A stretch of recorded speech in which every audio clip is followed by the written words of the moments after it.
You said you were my youth leader. What got you into youth ministry? All right.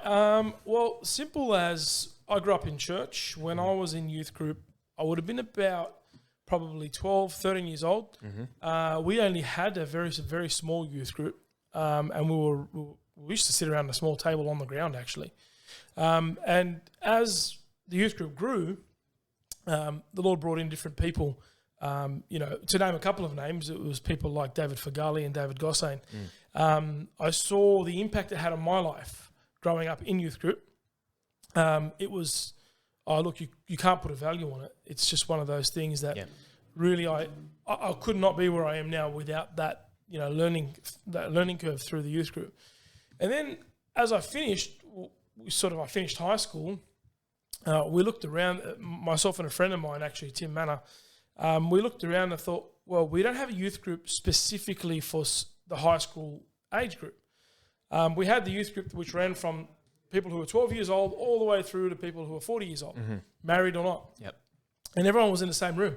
By that time, the youth group had grown to probably a good, 50 people. And we sort of looked at each other and thought, well, we really need something for the teenagers, especially the high schoolers. And this is around 2008, 2009? 2006 was the idea. Okay. We established Epic Youth in 2007. That was our first year. Okay. So we went to our pastor at the time and said, look, what do you think of this idea? He was all for it. And then we sat down for about 3 days trying to work out a name. That was not fruitful at all. But we eventually, the Lord gave us the name Epic, EPIC, Endless Possibilities in Christ, is the youth group. And that, our first ever meeting, first ever outing actually, was we were going bowling. We were taking the teenagers bowling. In 2007, it would have been February of 2007.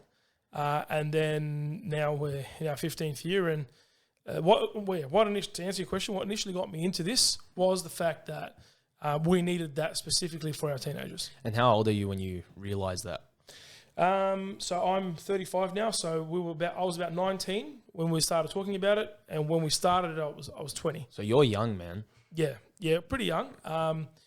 Pretty dumb. Done a few things that we learnt from, but the Lord really guided the way. Gave us some good mentors to sort of guide us and help us through the process. And then over the years, you just see generations go through. Like I've seen all you and your siblings come through it. Yeah. And then I look at our church now, and I think all of those who are coming up to 30 years old, even a bit over 30, went through Epic, and that's only the Lord's doing.